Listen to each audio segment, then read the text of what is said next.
आज 15 सितंबर है और आज भी दो एडिटोरियल आए हैं। पहला एडिटोरियल है मगरमच्छों के संरक्षण को लेकर, मगरमच्छों के बारे में और एक सर्वेक्षण हुआ है उसके बारे में। दूसरा एडिटोरियल है महंगाई के बारे में, और महंगाई के साथ कैसे हमारी इकोनॉमिक ग्रोथ जुड़ी हुई है इससे, और वैश्विक परिदृश्य के बारे में। तो शुरू करते हैं। हुआ क्या है? हुआ यह है कि सुंदरबन बायोस्फीयर रिजर्व में खारे पानी के मगरमच्छों का एक सर्वेक्षण हुआ है और इस सर्वे में पता चला है कि इनकी संख्या काफ़ी ज़्यादा बढ़ गई है। न सिर्फ नंबर बढ़े हैं बल्कि डेमोग्राफिक डाइवर्सिटी भी बढ़ गई है। सर्वेक्षण में अच्छी बात निकलकर सामने आई है। भारत के संरक्षण के प्रयास सफल हो रहे हैं। ऐसी प्रजातियां जिन पर ज़्यादा ध्यान नहीं दिया जा रहा है उनका संरक्षण भी ठीक से चल रहा है। मगरमच्छों की संख्या बढ़ रही है और डेमोग्राफिक डाइवर्सिटी बढ़ रही है। यह एक अच्छी खबर है क्योंकि अभी तक जितने भी संरक्षण प्रयास हुए हैं, जैसे कि संरक्षण प्रयास शुरू हुए थे कब से? वन्य जीव संरक्षण अधिनियम 1972 से। तो जब से यह संरक्षण अधिनियम आया था 1972 का वन्य जीव संरक्षण अधिनियम, उसके बाद से लंबे समय से सिर्फ मेगाफॉन प्रजातियों पर ही ज़्यादा ध्यान दिया जाता था। मेगाफॉन प्रजातियां यानी ऐसे जानवर जो काफ़ी बड़े हैं, काफ़ी चर्चित है, जैसे कि बाघ है, जैसे कि हाथी है। इन प्रजातियों को मेगाफॉन प्रजाति कहा जाता है। तो 1972 के जो संरक्षण अधिनियम था उसके बाद से ही इन मेगाफोन प्रजातियों पर ही ज़्यादा ध्यान दिया जाता था। जो बड़ी प्रजातियां थी, जो संरक्षित, जो ज़्यादा चर्चित प्रजातियां थी, लेकिन इन छोटी और उपेक्षित प्रजातियों पर ज़्यादा ध्यान नहीं दिया जाता था। और अब मगरमच्छ जैसी प्रजातियों के इस मामले में भी अच्छी खबर निकल कर आई है। यह अच्छी बात है, भारत के संरक्षण प्रयासों के लिए अच्छी बात है और भारत के लिए एक पारिस्थितिक सफलता है। इस पूरे सर्वेक्षण के दौरान भागवतपुर मगरमच्छ प्रोजेक्ट की काफ़ी चर्चा हो रही है। भागवतपुर क्रोकोडाइल प्रोजेक्ट सुंदरबन में है, 24 परगना में है, लोथियन आइलैंड पर है और सप्तमुखी एस्चुरी के पास है। तो पूरे सर्वेक्षण में भागवतपुर मगरमच्छ प्रोजेक्ट ने काफ़ी अच्छा काम किया है। यहाँ पर क्रोकोडाइल्स की संख्या काफ़ी बढ़ गई है, डेमोग्राफिक डाइवर्सिटी भी बढ़ गई है। सुंदरबन बायोस्फीयर रिजर्व के अंदर है Bhagwatpur crocodile project. Sundarban biosphere reserve के सर्वे में अच्छे आंकड़े सामने आए हैं, अच्छे परिणाम सामने आया है, लेकिन अभी भी बहुत सारी चुनौतियां हैं, बहुत सारे खतरे हैं मगरमच्छों के सामने। और सबसे बड़ा जो खतरा मगरमच्छों के सामने है वो है आवास खंडन, आवास विखंडन, यानी मगरमच्छों के आवास मानव गतिविधियों के कारण खत्म हो रहे हैं। किसी प्रजाति के लिए सबसे बड़ा खतरा आवास विखंडन ही हो सकता है, क्योंकि आवास ही खतरे में पड़ जाता है तो इससे बड़ी संख्या में जानवर या फिर पूरी प्रजाति ही खत्म हो सकती है। आवास विखंडन एक खतरा है। आवास विखंडन के बाद दूसरा सबसे बड़ा खतरा है बढ़ती हुई लवणता, बढ़ती हुई सैलिनिटी। खारे पानी के मगरमच्छ समुद्र के खारे पानी को सहन कर सकते हैं, उनके शरीर में ऐसी ग्रंथियां होती हैं जो इसे सहन कर सकते हैं, लेकिन बाकी जो दूसरी प्रजातियां हैं खारे पानी के मगरमच्छ को छोड़कर, वे खारे पानी को सहन नहीं कर सकती हैं और खारे पानी में सर्वाइव नहीं कर सकती हैं। और अगर इनके आवासों में लवणता बढ़ती है तो उनके लिए खतरा पैदा हो जाएगा, उनके अस्तित्व के लिए खतरा पैदा हो जाएगा। आवास विखंडन और बढ़ती लवणता के बाद तीसरा जो सबसे बड़ा खतरा है वो है जलवायु परिवर्तन। जलवायु परिवर्तन इन्हें सीधे तौर पर प्रभावित करता है। कैसे? जलवायु परिवर्तन से पानी का तापमान बढ़ता है। जलवायु परिवर्तन से पानी का तापमान बढ़ा, पानी के तापमान बढ़ने से मगरमच्छों के शरीर का तापमान बढ़ने लगता है और उनके शरीर के तापमान में बढ़ोतरी होने से उनके अंडे देने की क्षमता और व्यवहार में बदलाव आते हैं। तो इससे आने वाली पीढ़ियों के लिए, उनकी आने वाली जनसंख्या के लिए खतरा पैदा हो जाएगा। तो ये तीन बड़े खतरे यहाँ पर जो रेखांकित किए गए हैं एडिटोरियल में, वो हैं आवास विखंडन, बढ़ती लवणता और जलवायु परिवर्तन। यहाँ सवाल उठता है कि मगरमच्छ क्यों जरूरी है? मगरमच्छ हमारे लिए, हमारे पर्यावरण के लिए ऐसा क्या कर रहे हैं जो हम उन्हें बचाएं और उनके संरक्षण के प्रयास करें? मगरमच्छ जरूरी है क्योंकि मगरमच्छ वाटर बॉडीज की रक्षा करते हैं, मैनग्रोव्स की रक्षा करते हैं। कैसे? तो सबसे पहली बात हमें मगरमच्छ के बारे में जो याद रखनी है वो ये है कि यह एक कॉर्निवोरस रेप्टाइल है। कॉर्निवोरस मतलब मांसाहारी। तो मांसाहारी होने के नाते मगरमच्छ एक शिकारी जानवर है, और शिकारी भी नहीं, शिकारियों का शिकारी है। और जब यह दूसरे शिकारी जानवरों की रक्षा करता है वाटर बॉडीज में, तो यह उन शिकारियों की जनसंख्या को नियंत्रित कर लेता है। इससे दूसरे जानवरों की भी रक्षा होती है और बड़ी संख्या में यह मरे हुए जानवरों को वाटर बॉडीज से साफ कर देता है, और इससे वाटर बॉडी साफ होती है और हमारे मैनग्रोव स्वस्थ रहते हैं।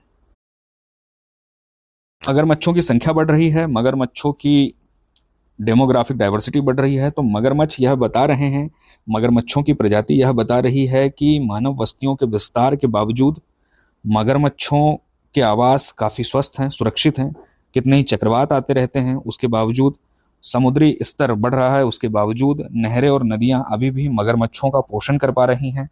मगरमच्छों का प्रजनन आवास अभी भी पर्याप्त गुणवत्ता का है। डेल्टा का पारिस्थितिकी तंत्र अभी भी अच्छा है और इतना अच्छा है कि यहाँ पर मगरमच्छों का जीवन सुरक्षित है।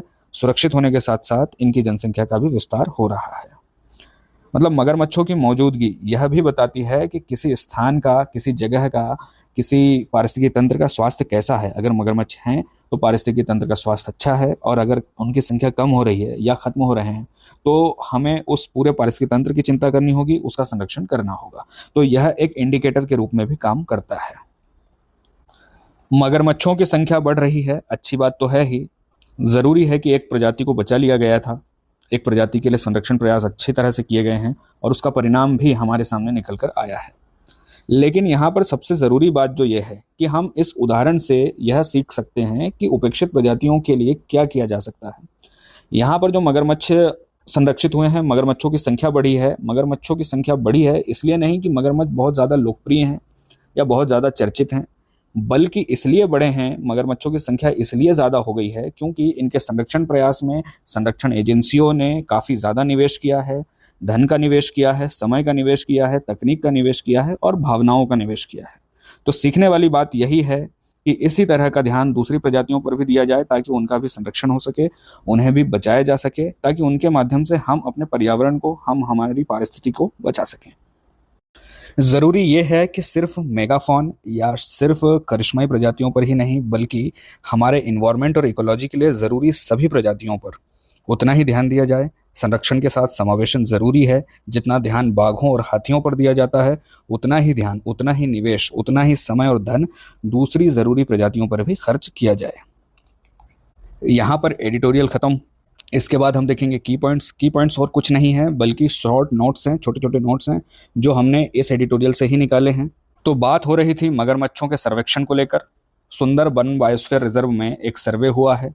सर्वे में पता चला है कि मगरमच्छों की संख्या बढ़ गई है। सिर्फ संख्या ही नहीं बढ़ी बल्कि डेमोग्राफिक डाइवर्सिटी भी बढ़ गई है। यह भारत के लिए अच्छा है, भारत के संरक्षण प्रयासों के लिए, भारत की संरक्षण एजेंसियों के लिए एक इकोलॉजिकल सक्सेस है और भारत की संरक्षण नीतियों के लिए एक प्रगति का संकेत है, सफलता है। भारत में पर्यावरण पर और वन्य जीवों पर 1972 के बाद से काफ़ी ज़्यादा ध्यान दिया जा रहा है। 1972 में वन्य जीव संरक्षण अधिनियम भी पारित हुआ था, वाइल्ड लाइफ प्रोटेक्शन एक्ट 1972। हालांकि शुरुआत में बड़ी प्रजातियों पर, मेगाफॉन पर काफ़ी ज़्यादा ध्यान था, बाघ और हाथी जैसी प्रजातियों पर काफ़ी ज़्यादा ध्यान दिया जाता था। लेकिन अब मगरमच्छ जैसी प्रजातियां जो कि कम लोकप्रिय हैं, उनको भी संरक्षण का फ़ायदा मिला है। और इसका सबसे बड़ा उदाहरण अभी जो सर्वे में निकल कर आया है, भागवतपुर क्रोकोडाइल प्रोजेक्ट, जो कि सुंदरबन में है, 24 परगना में है, लोथियन आइलैंड के पास है और सप्तमुखी एस्चुरी पर है। तो भागवतपुर क्रोकोडाइल प्रोजेक्ट ने काफ़ी अच्छा काम किया है और मगरमच्छों की संख्या काफ़ी ज़्यादा बढ़ी है। संरक्षण प्रयासों का मगरमच्छों को भी फायदा मिला है। मगरमच्छ जरूरी है क्योंकि मगरमच्छ अपेक्स प्रेडेटर हैं, यानी शीर्ष शिकारी हैं, यानी शिकारियों के भी शिकारी हैं। यह शिकारी प्रजातियों का शिकार करते हैं और शिकारियों की संख्या को सीमित करते हैं। वाटर बॉडीज का, वाटर चैनल्स को साफ रखते हैं और मैंग्रोव्स की रक्षा करते हैं। इनके संरक्षण और अस्तित्व के सामने कई बड़ी बड़ी चुनौतियां हैं, जिनमें है जलवायु परिवर्तन। जब जलवायु परिवर्तन कैसे मगरमच्छों को प्रभावित करता है हम देख चुके हैं। जलवायु परिवर्तन से पानी का टेम्परेचर बढ़ता है, पानी के टेम्परेचर बढ़ने से मगरमच्छों के शरीर का टेम्परेचर बढ़ता है और मगरमच्छों के शरीर के टेम्परेचर के बढ़ने से उनके बिहेवियर में, अंडे देने के बिहेवियर में परिवर्तन होता है। दूसरा सबसे बड़ा खतरा है बढ़ती हुई लवणता, बढ़ती हुई सेलिनिटी। खारे पानी के मगरमच्छ खारे पानी को सहन करते हैं, इसलिए ये अधिकतर समुद्र तटीय इलाकों में ही पाए जाते हैं। भारत में भी सुंदरबन में ज़्यादातर खारे पानी के मगरमच्छ हैं, भीतरकनिका में हैं जो उड़ीसा में है, या फिर अंडमान निकोबार में है। और जो दूसरी प्रजातियां हैं जो खारे पानी को सहन नहीं कर पाती, उनके लिए लवणता का बढ़ना खतरा हो सकता है, क्योंकि उनके शरीर में इस तरह की बनावटें, इस तरह की ग्रंथियां नहीं हैं जो खारे पानी को सहन कर पाए, जिस तरह की ग्रंथियां खारे पानी के मगरमच्छों में पाई जाती हैं। तीसरा सबसे बड़ा खतरा है हैबिटेट फ्रेगमेंटेशन, यानी इनके आवासों का खत्म होना। आवास के खत्म होने से पूरी प्रजाति, एक बड़ी संख्या में इन जानवरों की जनसंख्या को खतरा पैदा हो जाता है। शिकार से भी बड़ा खतरा है हैबिटेट का खत्म होना, इसलिए ज़रूरी है कि इनके हैबिटेट को बचाया जाए। चौथा सबसे बड़ा खतरा है समुद्र स्तर का बढ़ना और चक्रवात। समुद्र स्तर के बढ़ने से कई इलाके जलमग्न हो जाते हैं, इन जानवरों के आवास भी जलमग्न हो सकते हैं, इसलिए चौथा बड़ा खतरा है समुद्र स्तर का बढ़ना। और चक्रवात आने से भी समुद्र स्तर बढ़ता है, पानी अंदर के इलाकों तक घुस जाता है और कई सारे क्षेत्रों को नष्ट कर देता है, मैंग्रोव्स को नष्ट कर सकता है। तो ये सारे खतरे हैं जो मगरमच्छों के सामने हैं, उनके अस्तित्व के सामने खड़े हैं। जलवायु परिवर्तन, बढ़ती हुई सैलिनिटी, आवास का खत्म होना और समुद्र स्तर का बढ़ना। दूसरी तरफ संरक्षण के प्रयासों में भी काफ़ी सफलता मिली है, क्योंकि सर्वे में हमें बताया है कि काफ़ी संख्या बढ़ गई है, प्रजनन दर बढ़ गई है। संरक्षण के साथ साथ कैप्टिव ब्रीडिंग और पुनर्वास कार्यक्रम भी सफल रहे हैं। और इसका सबसे बड़ा उदाहरण हमने देखा अभी सुंदरवन में 24 परगना में भागवतपुर क्रोकोडाइल प्रोजेक्ट में। इन शॉर्ट, ज़रूरी है कि कम चर्चित और उपेक्षित प्रजातियों के संरक्षण के लिए भी योजनाएं चलाई जानी चाहिए। उतना ही ध्यान दिया जाना चाहिए जितना मेगाफॉन प्रजातियों पर दिया जाता है। जलवायु परिवर्तन को भी संरक्षण की नीतियों में शामिल किया जाना चाहिए और पब्लिक कम्युनिकेशन स्ट्रेटजीज के माध्यम से जन जागरूकता को बढ़ाया जाना चाहिए, क्योंकि संरक्षण के प्रयासों में एजेंसियों के साथ साथ आम लोगों का साथ आना काफ़ी ज़्यादा ज़रूरी है, बहुत ज़रूरी है। तब जाकर कहीं योजनाएं ज़मीनी स्तर पर, धरातल पर प्रभावी रूप से सफल हो पाएंगी। और सबसे लास्ट में असिस्टेड ब्रीडिंग जैसी तकनीकों का उपयोग करके लुप्त प्रजातियों के संरक्षण को सुरक्षित किया जा सकता है, उनका संरक्षण किया जा सकता है। तो लुप्त होती प्रजातियों के संरक्षण के लिए असिस्टेड ब्रीडिंग जैसी तकनीकें उपयोग में लाई जानी चाहिए। यहाँ तक हमने एडिटोरियल देख लिया। एडिटोरियल के बाद की पॉइंट्स देख लिए जो हमने एडिटोरियल से ही बनाए थे। और इसके बाद आता है मेंस के लिए एक सवाल। तो इस टॉपिक से मेंस के लिए सवाल हो सकता है कि भारत में वन्य जीव संरक्षण नीतियां अक्सर करिश्माई प्रजातियों जैसे कि बाघ और हाथी पर ही केंद्रित रही है। सुंदरवन में खारे पानी के मगरमच्छों की संख्या में वृद्धि यह दर्शा रही है कि कम लोकप्रिय प्रजातियों का संरक्षण भी समान रूप से महत्वपूर्ण है। चर्चा कीजिए। इस सवाल के जवाब में हमें बताना है कि भारत ने काफ़ी लंबे समय से अपने पर्यावरण को और वन्यजीवों को बचाने के प्रयास शुरू कर दिए थे। वन्यजीव संरक्षण अधिनियम 1972 का कानून इसके लिए काफ़ी ज़रूरी था, लेकिन यह भी बताना है कि इस कानून के बनने के बाद से ही बाघों पर और हाथियों पर ज़्यादा ध्यान दिया जा रहा था।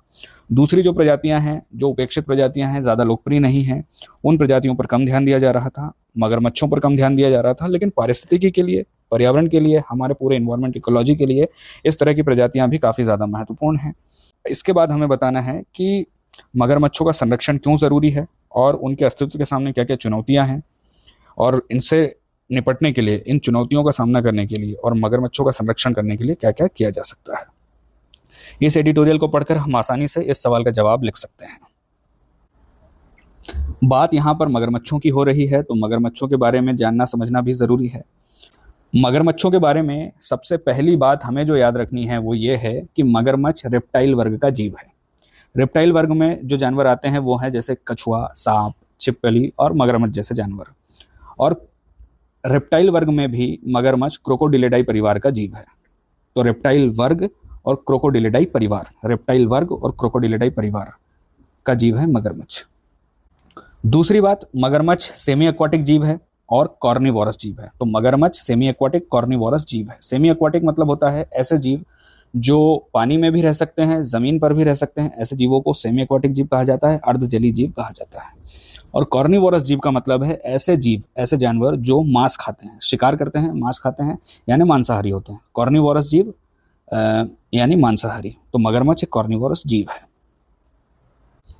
तीसरी बात मगरमच्छों के बारे में हमें जो याद रखनी है वो ये है कि मगरमच्छ अपेक्स प्रेडेटर हैं, यानी शीर्ष शिकारी हैं, यानी मगरमच्छ शिकारियों का भी शिकार करते हैं। मगरमच्छों के बारे में चौथी बात जो याद रखनी है कि मगरमच्छ हमारे पर्यावरण को, नदियों को और वाटर चैनल्स को साफ करते हैं। कैसे साफ करते हैं? तो ये अपने आवास में मरे हुए जीवों को खा जाते हैं और इससे गंदगी और बीमारियां नहीं फैल पाती, और इस तरह ये स्कैवेंजर का काम करते हैं, सफाई का काम करते हैं, नदियों को और वाटर चैनल्स को साफ रखते हैं। पांचवी बात यह है कि मगरमच्छ 70 से 100 साल तक जीवित रह सकता है। और छठवीं बात यह है कि भारत में मगरमच्छों की 3 प्रमुख प्रजातियां पाई जाती हैं। पहली प्रजाति है घड़ियाल, दूसरी प्रजाति मग्गर क्रोकोडाइल या इसको दलदली मगरमच्छ भी कहते हैं, और तीसरी प्रजाति खारे पानी का मगरमच्छ। घड़ियाल की बात करें तो घड़ियाल सिर्फ और सिर्फ भारतीय महाद्वीप में ही पाया जाता है। भारतीय महाद्वीप यानी दक्षिण एशिया में, यानी भारत और इसके पड़ोसी देशों में। इसका स्नाउट थूथन लंबा होता है, पतला होता है, और इसका मुख्य भोजन है मछली। यह पाया जाता है भारत में चंबल नदी में, गंगा नदी में, ब्रह्मपुत्र नदी में, तो इस एरिया में घड़ियाल पाए जाते हैं। इसका IUCN की रेड लिस्ट में कंजर्वेशन स्टेटस है क्रिटिकली इंडेंजर्ड यानी CR, और साइट्स की CITES साइट्स की लिस्ट में, पहली लिस्ट में इसको सूचीबद्ध किया गया है। इसका मतलब है कि यह बहुत ज़्यादा ज़रूरी और खतरों का सामना कर रहा एक जानवर है और इसके अंतर्राष्ट्रीय व्यापार पर प्रतिबंध है। मगर क्रोकोडाइल या दलदली मगरमच्छ की बात करें तो यह पाया जाता है भारत, पाकिस्तान, श्रीलंका, नेपाल और ईरान जैसे देशों में। इसका स्नाउट चौड़ा होता है और यह पाया जाता है झीलों में और तालाबों में। IUCN की रेड लिस्ट में वल्नरेबल है और साइट्स में अपेंडिक्स 1 में सूचीबद्ध है। खारे पानी के मगरमच्छ की बात करें तो यह लगभग 7 मीटर का सबसे लंबा जीवित रेप्टाइल है, सबसे लंबा जीवित सरीसृप है। खारे पानी में भी रह सकता है और मीठे पानी में भी रह सकता है। खारे पानी का मगरमच्छ अधिकांशतः समुद्र तटीय इलाकों में पाया जाता है क्योंकि यहाँ पर खारा पानी होता है और खारे पानी का मगरमच्छ इस पानी के खारेपन को सहन कर सकता है क्योंकि उसमें उसके शरीर में इस प्रकार की विशेष ग्रंथियाँ होती हैं। भारत में यह पाया जाता है सुंदरबन में, जो कि पश्चिम बंगाल वाले इलाके में है, और भीतरकनिका उड़ीसा में है और अंडमान निकोबार के आसपास।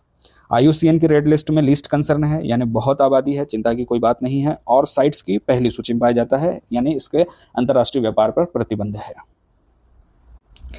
भारत के अलावा विश्व के दूसरे हिस्सों में मगरमच्छ की दूसरी प्रजातियां पाई जाती है, जैसे कि अफ्रीका में नाइल क्रोकोडाइल, कैरेबियन और अमेरिका वाले इलाके में अमेरिकन क्रोकोडाइल, दक्षिण पूर्व एशिया में सियामीज क्रोकोडाइल और फिलीपींस वाले इलाके में फिलीपाइन क्रोकोडाइल। विश्व में संरक्षण की स्थिति पर देखें तो IUCN की रेड लिस्ट में घड़ियाल क्रिटिकल इंडेंजर्ड है CR, मगर वल्नरेबल है VU, और खारे पानी का मगरमच्छ लीस्ट कंसर्न है LC। साइट्स की सूची में तीनों प्रकार के मगरमच्छ अपेंडिक्स 1 में पाए जाते हैं। IUCN की रेड लिस्ट में अलग अलग जीवों को अलग अलग कंजर्वेशन स्टेटस के साथ लिस्ट किया जाता है, जिसमें सबसे नीचे है नॉट इवेल्युएटेड। इसका मतलब है कि इनका अभी तक असेसमेंट नहीं हुआ है। नॉट इवेल्युएटेड के बाद आते हैं डेटा डेफिशिएंट। डेटा डेफिशिएंट का मतलब है कि इनके बारे में ज़्यादा जानकारियाँ उपलब्ध नहीं है। डेटा डेफिशिएंट के बाद आता है लीस्ट कंसर्न। लीस्ट कंसर्न का मतलब है इनकी पर्याप्त संख्या मौजूद है, खतरों को झेल सकती है। इसके बाद आता है लीस्ट कंसर्न के बाद आता है नियर थ्रेटन। नियर थ्रेटन का मतलब है कोई ज़्यादा खतरा नहीं है।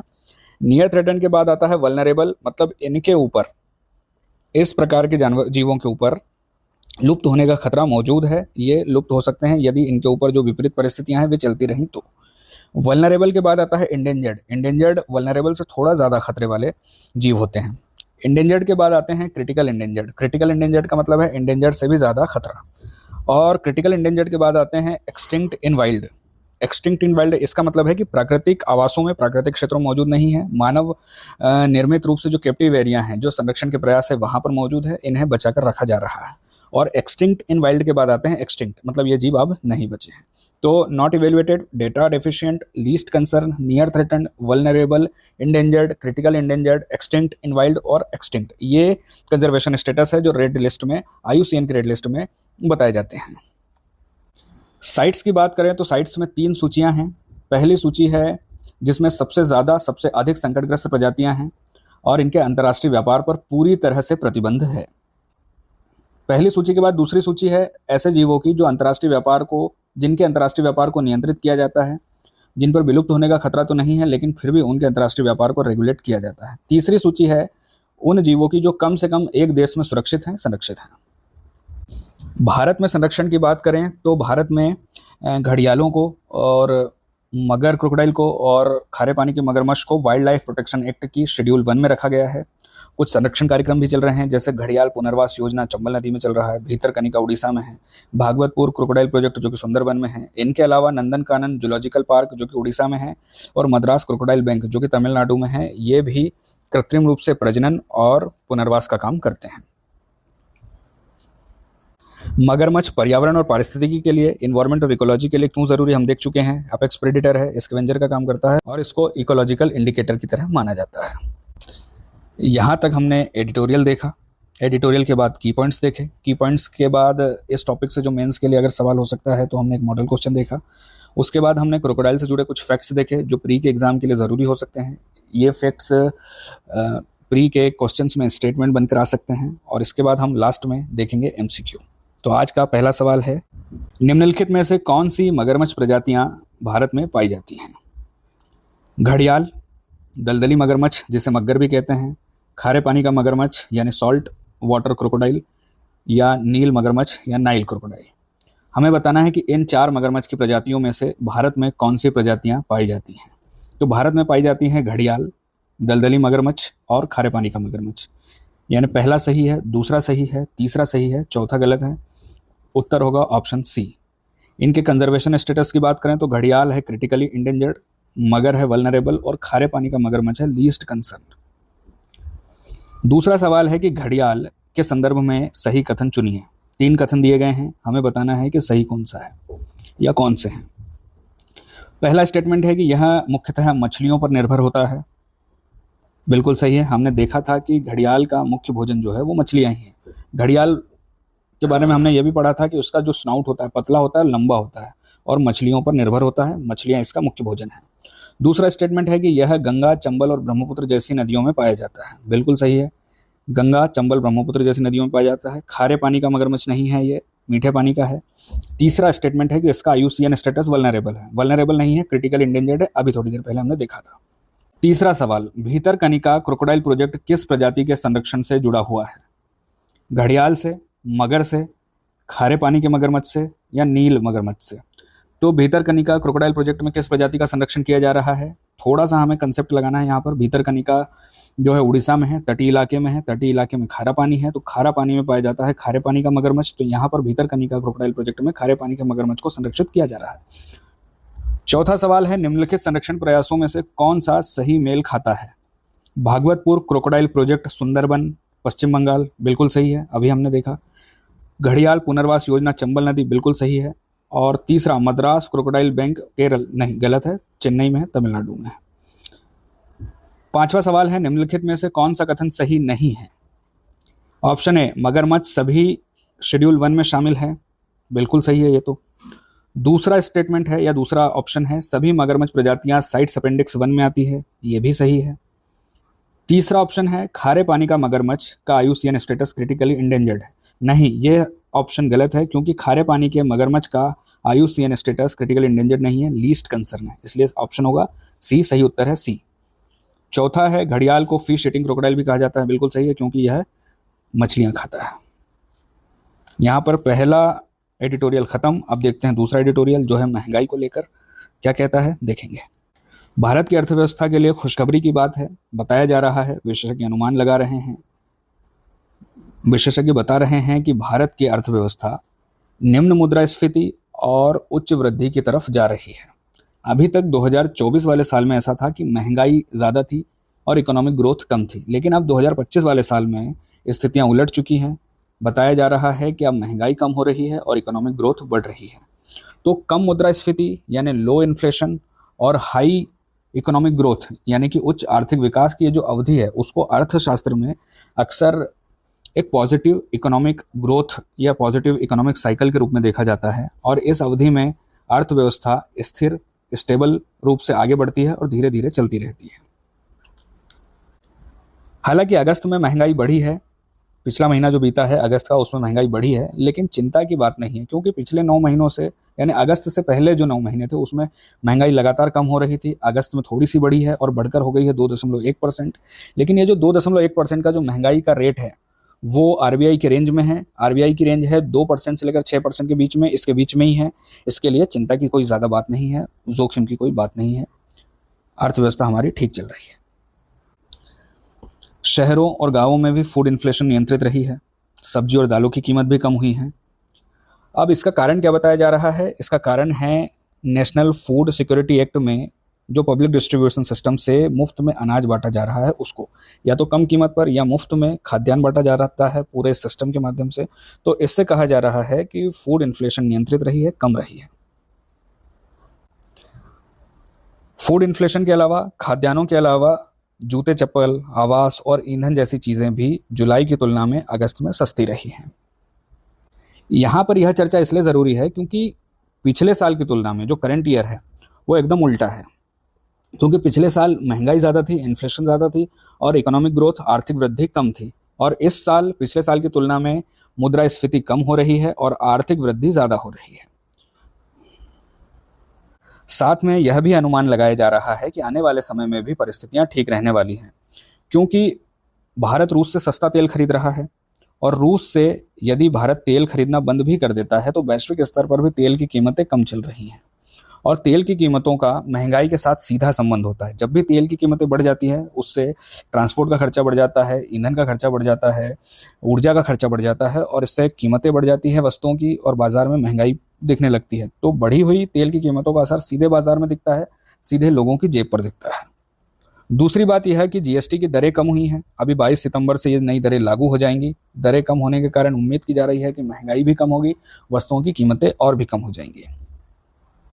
तीसरी और सबसे ज़रूरी बात यह है यहाँ पर कि अगर महंगाई कम हो जाती है तो आरबीआई ब्याज दरों में कटौती कर पाएगा।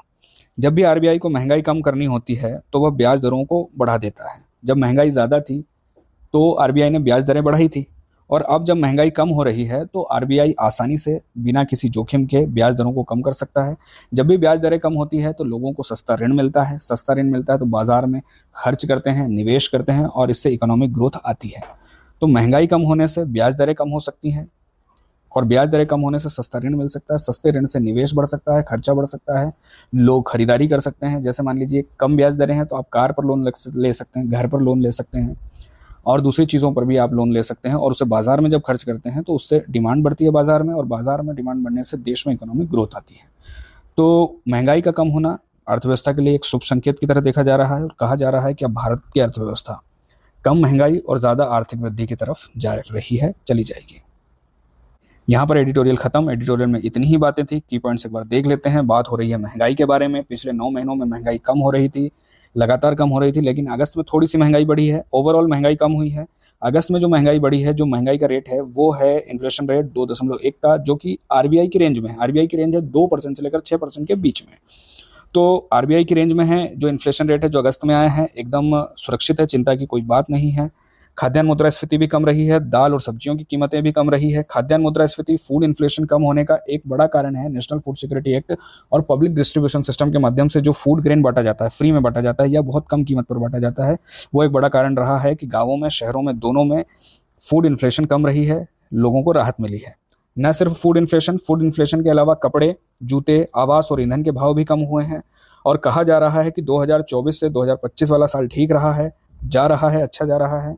2024 में निम्न वृद्धि थी, इकोनॉमिक ग्रोथ कम थी और इन्फ्लेशन ज़्यादा थी। 2025 में बताया जा रहा है कि अब भारत उच्च वृद्धि और निम्न मुद्रास्फीति की तरफ जा रहा है। यह भी कहा जा रहा है कि यदि भारत रूस से सस्ता तेल खरीदना बंद कर देता है, जो कि अभी तक खरीद रहा है, तो रूस से सस्ता तेल बंद हो जाता है, उसके बाद भी वैश्विक स्तर पर तेल की कीमतें कम चल रही हैं, इसलिए ईंधन की कीमतों पर भी दबाव नहीं बढ़ेगा। और भारत सरकार ने जीएसटी की दरों में भी कटौती की है। जीएसटी की दरों में कटौती से उम्मीद की जा रही है कि टैक्स रेट में कटौती से वस्तुओं की कीमतों में कमी आएगी, प्रोडक्ट्स और सर्विस की कीमतों में कमी आएगी और इन्फ्लेशन थोड़ा सा और नियंत्रित हो जाएगा। और आखिरी में यह भी उम्मीद जताई जा रही है कि आरबीआई की जो अब आने वाली मौद्रिक नीति समिति की, मॉनेटरी पॉलिसी कमेटी की बैठक होने वाली है, उसमें ब्याज दरों में कटौती हो सकती है, क्योंकि महंगाई नियंत्रित चल रही है, आरबीआई की रेंज में चल रही है, 2 से 6% के बीच में है, 2.1 है। एडिटोरियल और की पॉइंट्स के बाद हम देखते हैं मेंस के लिए एक सवाल, और मेंस के लिए मॉडल क्वेश्चन हो सकता है कि भारत में हाल के समय में उच्च आर्थिक वृद्धि और निम्न मुद्रास्फीति का संतुलन एक सकारात्मक मैक्रो आर्थिक संकेतक है। इस परिदृश्य में भारतीय रिजर्व बैंक और सरकार की नीतिगत भूमिकाओं का समालोचनात्मक मूल्यांकन कीजिए, साथ ही वैश्विक अनिश्चितताओं के संभावित प्रभावों पर चर्चा कीजिए। तो हमें सबसे पहले बताना है वही बातें जो हमने अभी पढ़ी हैं। हमें बताना है कि भारत की जो वर्तमान स्थिति अर्थव्यवस्था के लिए वो उच्च आर्थिक वृद्धि और निम्न मुद्रास्फीति की तरफ जा रही है। आंकड़े देना है हमें मुद्रास्फीति के कि मुद्रास्फीति नियंत्रित है, कंट्रोल्ड है, तो मुद्रास्फीति कम भी हो रही है और आरबीआई की रेंज में है।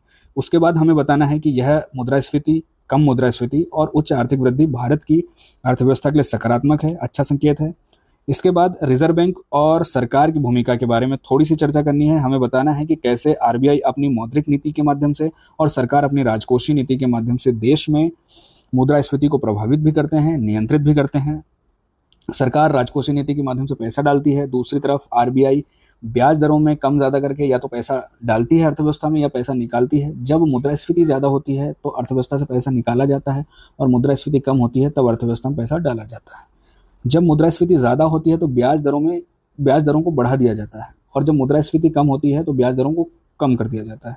तो हमें भारतीय रिजर्व बैंक और सरकार की भूमिका के बारे में बताना है। इसके बाद बताना है कि वैश्विक अनिश्चितताएं कैसे भारत की अर्थव्यवस्था को प्रभावित कर सकती हैं। तो इसमें हमें बताना है कि रूस से भारत सस्ता तेल खरीद रहा है, यदि खरीदना बंद भी कर देता है तो अंतर्राष्ट्रीय स्तर पर तेल की कीमतें कम चल रही हैं। अमेरिका का दबाव बताना है, टैरिफ का प्रभाव बताना है कि भारत उतनी मात्रा में वस्तुओं को एक्सपोर्ट नहीं कर पाएगा, जो कि भारत की आर्थिक ग्रोथ के लिए, भारत की इकोनॉमिक ग्रोथ के लिए एक चुनौती है।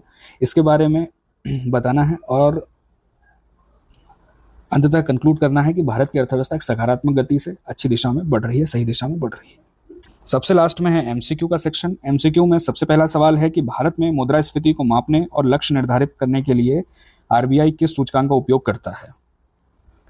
WPI, CPI combined, GDP deflator या कोर इन्फ्लेशन का? इसका सही उत्तर है CPI कंबाइंड का। 2016 से पहले WPI का यूज़ किया जाता था, लेकिन आरबीआई ने 2016 से WPI का उपयोग बंद कर दिया है और अब CPI का उपयोग किया जाता है।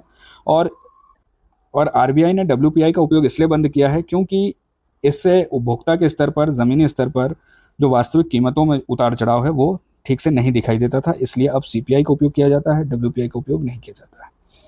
दूसरा सवाल है कि निम्नलिखित कथनों पर विचार कीजिए। 2 स्टेटमेंट है। पहला स्टेटमेंट है कि स्टैगफ्लेशन वह स्थिति है जब मुद्रास्फीति उच्च और आर्थिक विकास दर निम्न होती है, और दूसरा स्टेटमेंट है कि डिफ्लेशन का अर्थ है सामान्य मूल्य स्तर में गिरावट। तो पहला स्टेटमेंट भी सही है। जब भी हम अर्थव्यवस्था में देखते हैं कि मुद्रास्फीति बढ़ी हुई होती है तो उसे उच्च आर्थिक विकास दर के साथ जोड़कर देखा जाता है, लेकिन जब महंगाई ज़्यादा होती है और आर्थिक विकास कम होता है तो इस स्थिति को स्टैगफ्लेशन कहते हैं। इसलिए पहला स्टेटमेंट सही है और दूसरा स्टेटमेंट भी सही है, क्योंकि डिफ्लेशन वह स्थिति है जब सामान्य मूल्य स्तर में गिरावट आती है, तो इस स्थिति को डिफ्लेशन कहते हैं। इसलिए दोनों स्टेटमेंट सही हैं। तीसरा सवाल है कि कॉस्ट पुश इन्फ्लेशन मुख्यतः किस कारण से होता है?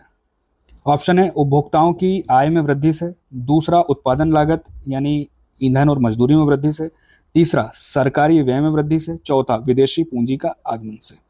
तो कॉस्ट पुश इन्फ्लेशन जैसे नाम से ही लिखा हुआ है, कॉस्ट में वृद्धि होने से, लागत में वृद्धि होने से जो महंगाई बढ़ती है उसको कॉस्ट पुश इन्फ्लेशन कहते हैं। तो जब भी लागत में वृद्धि होगी, लागत ज़्यादा लगेगी, ईंधन के लिए ज़्यादा खर्चा करना पड़ेगा, मजदूरी के लिए ज़्यादा खर्चा करना पड़ेगा, तो प्रोडक्ट्स की और सर्विस की कीमतें भी बढ़ जाएंगी, और इस जो बढ़ी हुई कीमत है, ये जो महंगाई है, इसको कॉस्ट पुश इन्फ्लेशन कहते हैं।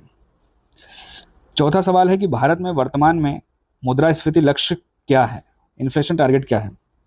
तो भारत में आरबीआई एक्ट 1934 की धारा 45ZB के अनुसार सरकार और आरबीआई दोनों मिलकर एक लक्ष्य तय करते हैं कि महंगाई की दर कितनी रखनी है, और इसके लिए एक रेंज तय कर दी जाती है। तो यहाँ पर अभी भारत में वर्तमान में जो मुद्रास्फीति लक्ष्य है वो है 4% से थोड़ा सा ऊपर, थोड़ा सा नीचे, यानी 2% ऊपर, 2% नीचे, यानी ऑप्शन बी, यानी 2% से लेकर 6% के बीच की जो रेंज है वो तय की गई है फिलहाल वर्तमान में मुद्रास्फीति टारगेट के रूप में। तो 2% 6% के बीच में महंगाई होगी, चलेगा, कोई दिक्कत नहीं है, इसलिए यह टारगेट तय किया है। पांचवा सवाल है निम्नलिखित में से कौन सा हेडलाइन इन्फ्लेशन का भाग नहीं है? खाद्य वस्तुएं, ईंधन, वस्त्र और आवास और कोर इन्फ्लेशन। तो इसमें से जो हेडलाइन इन्फ्लेशन है उसमें खाद्य वस्तुएं हैं, ईंधन है, वस्त्र और आवास हैं, लेकिन कोर इन्फ्लेशन नहीं है। हेडलाइन इन्फ्लेशन में सारी चीज़ें शामिल होती हैं। फिलहाल वर्तमान में भारत में कंज्यूमर प्राइस इंडेक्स यानी CPI ही हेडलाइन इन्फ्लेशन है, और इसमें खाद्यान्न भी शामिल है, खाने पीने की चीज़ें भी शामिल है, ईंधन भी शामिल है और सर्विसेज भी शामिल है। और जब इस CPI में से, हेडलाइन इन्फ्लेशन में से खाद्यान्न और ईंधन को हटा दिया जाता है तो जो चीज़ें बचती हैं उन चीज़ों की मुद्रास्फीति को कोर इन्फ्लेशन कहते हैं। तो हेडलाइन इन्फ्लेशन माइनस खाद्यान्न और ईंधन बराबर कोर इन्फ्लेशन। तो यहाँ पर हेडलाइन इन्फ्लेशन में शामिल है खाद्य वस्तुएं, ईंधन, वस्त्र और आवास, तो इसका सही उत्तर है ऑप्शन डी, कोर इन्फ्लेशन। आज के लिए इतना ही, कल फिर मिलेंगे।